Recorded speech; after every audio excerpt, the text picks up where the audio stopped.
Okay, we've got the this bit of cardboard that runs on the firewall on the inside of the truck.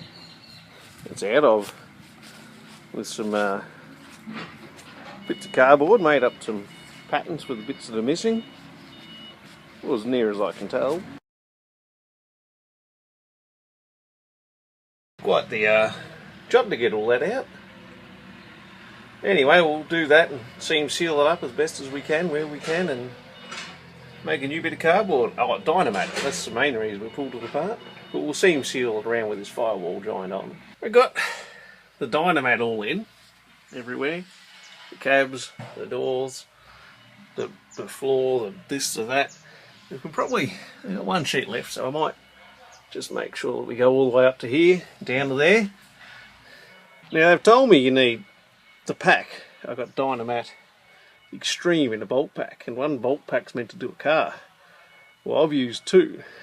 This is a bloody small cab compared to a car. Obviously a very small little jelly bean car. Anyway,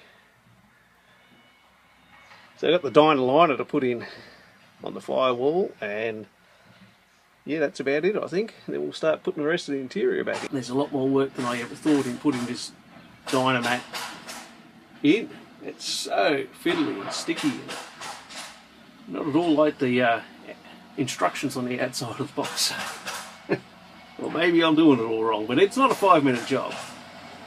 It's a good day and a half to put it all in the cab, and you've got to pull everything out of the cab, and mine was already pretty well pulled out, so anyway, we'll finish that off this art. We'll do those couple of bits, put some more up around the firewall here and all the nooks and crannies, because well, we've got a bit left over, so we can.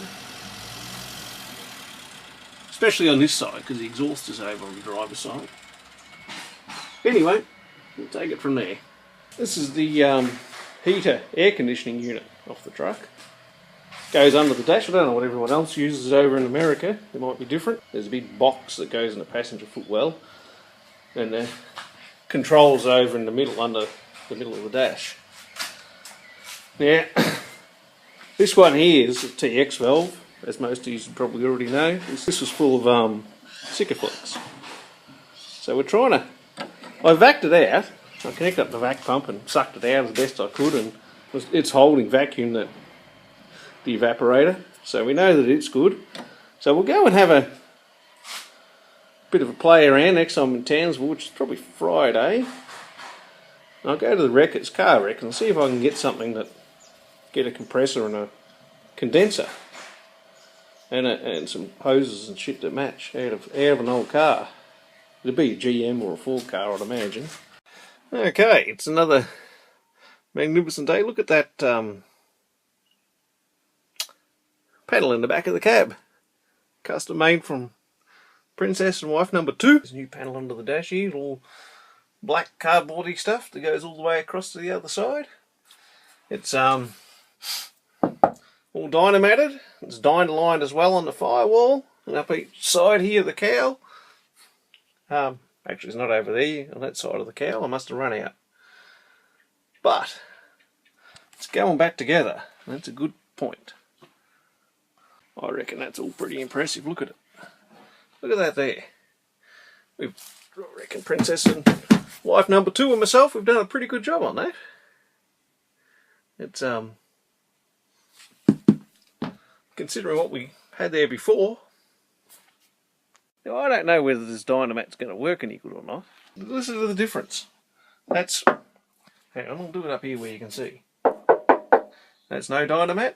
Hang on, we get that there? No Dynamat. Dynamat. Dynamat and Dynaliner. My God, what a difference.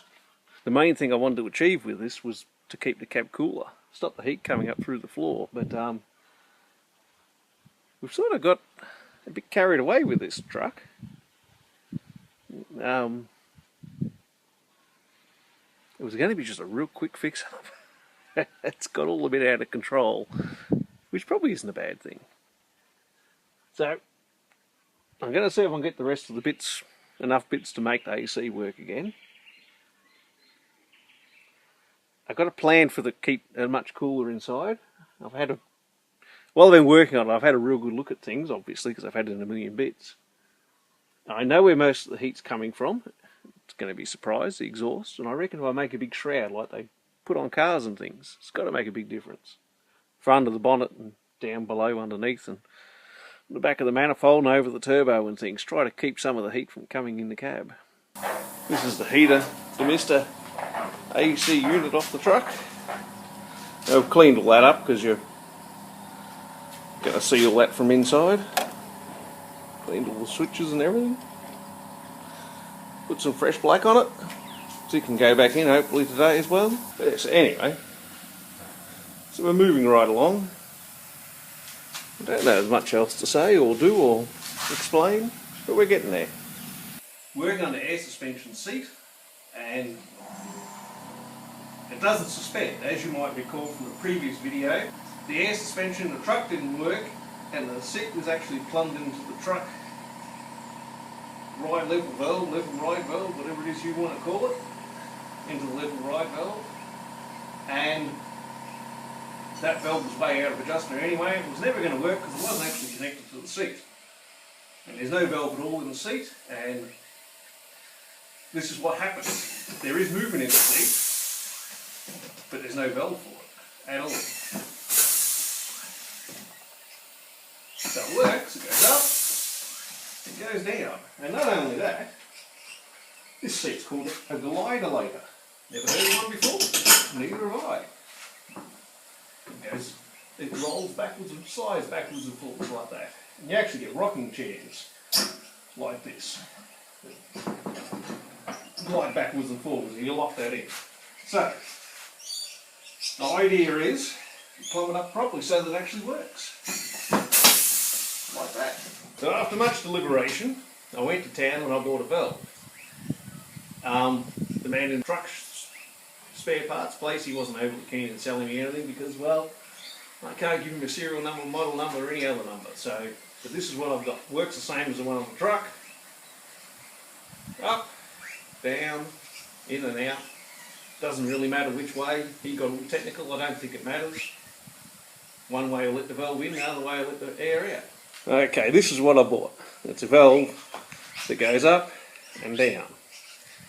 This here be normally go to your suspension, and this here be screwed to the chassis on the truck.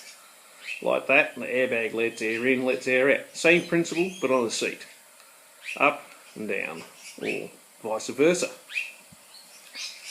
So we've got two different size hoses. None of them are right for me, which threw him out straight away, but he couldn't sell me a hose the right size. But there's 1/8 gas in the valves, which also threw him out because it was plastic, and this is an alleged expert. So you'd assume the biggest one's the supply, coming in from the air tank, and the smaller one goes off to the seat, and the one here in the middle marked yellow will be the exhaust. I don't know, we'll have a look and see if I'm... So I've got to work out how to mount this. First of all I've got to establish which one's up and down. So one of them will bleed it out through the exhaust when it's going down, which I'm pretty sure this one here will go to the seat, the smaller of the two. With this thing here, the airbag's up under here. Let's see if we can see it in here. You see, this is the airbag here. These diagonal bits here, they're the Dynamat.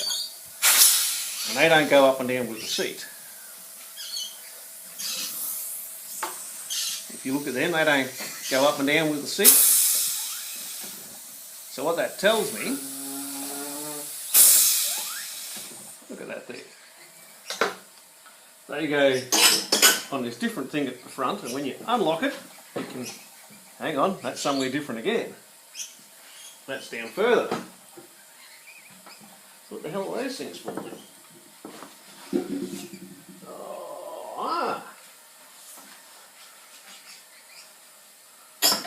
God, it's got some adjustments, this thing. Okay, if we also look, we'll notice there's a spring in here. I don't know whether we can see that or not. If we look in here, we'll notice it's also sprung as well as airbagged, and these springs actually drive this bit here. Oh, it's so confusing.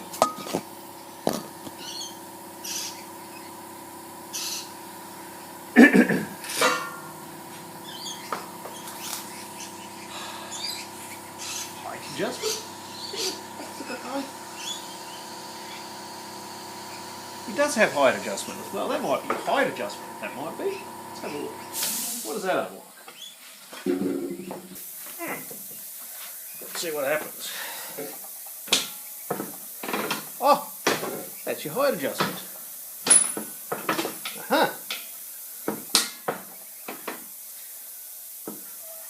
Oh yeah.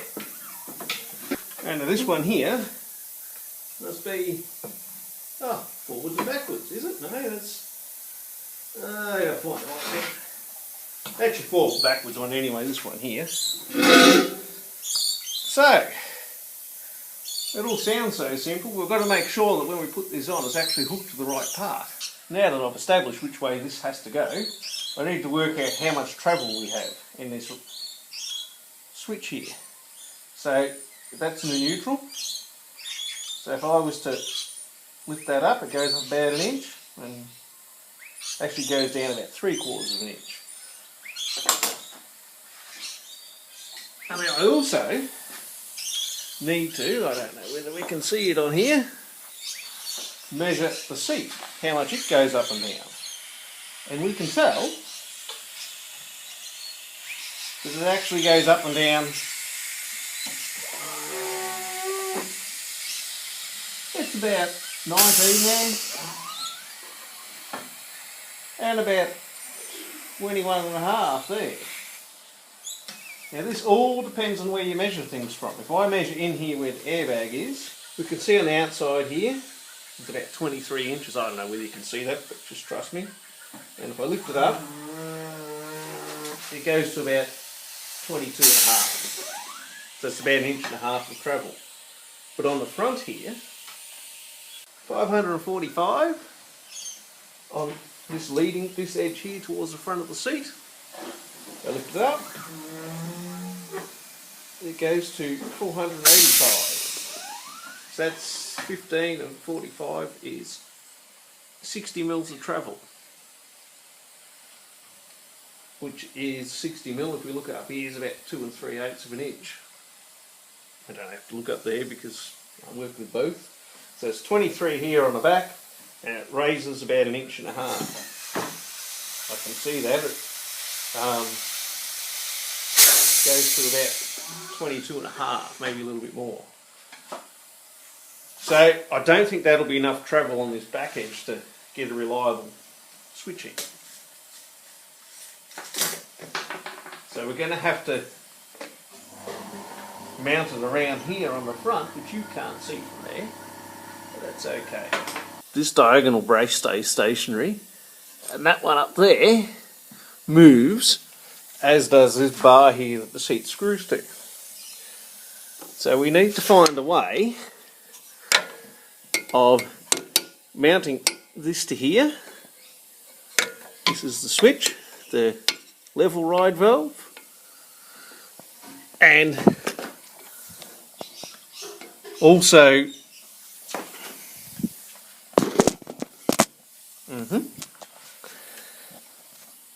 this is what happens when I don't have enough arms.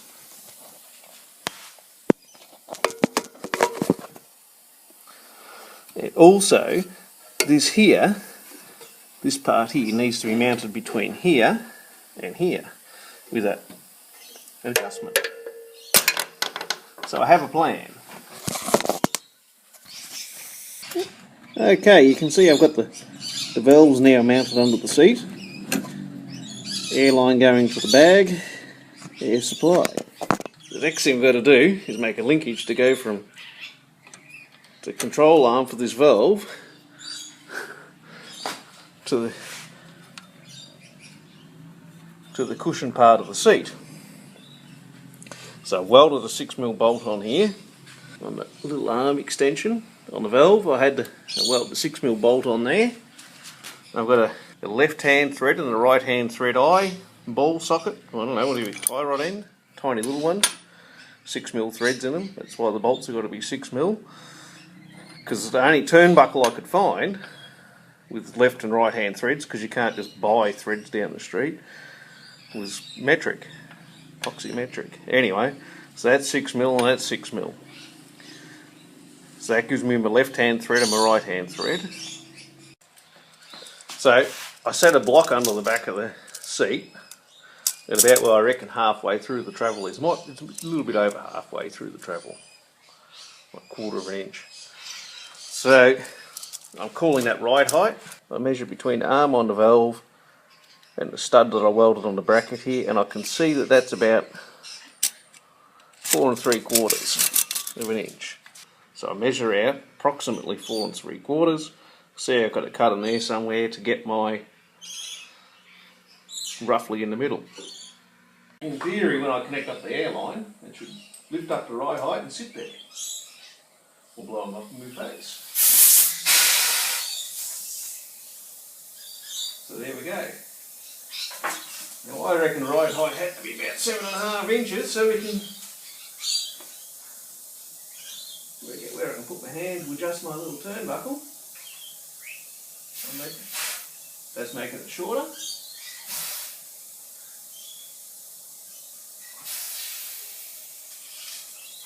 There we go here. A little bit more.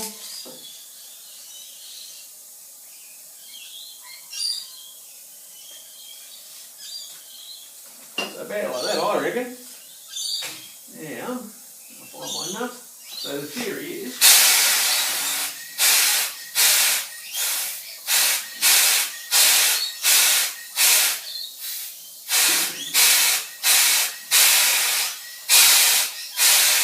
I set my not so clean cushion on.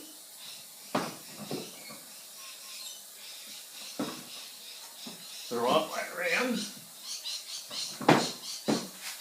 And put my not so slender fat ass on. What happens? Oh. Yeah.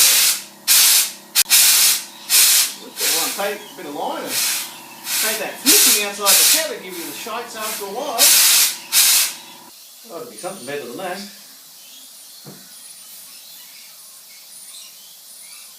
Well, I think that's working. Do you think you'd want to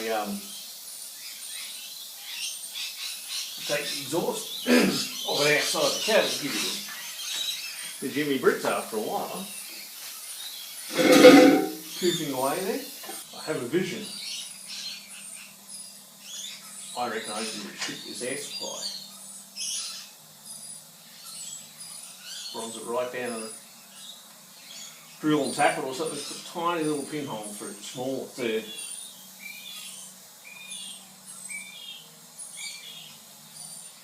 restrict the amount of air coming through. What do you reckon, Miss Moles? We've had a few, well not really, only ever really had one go at it, but so it works.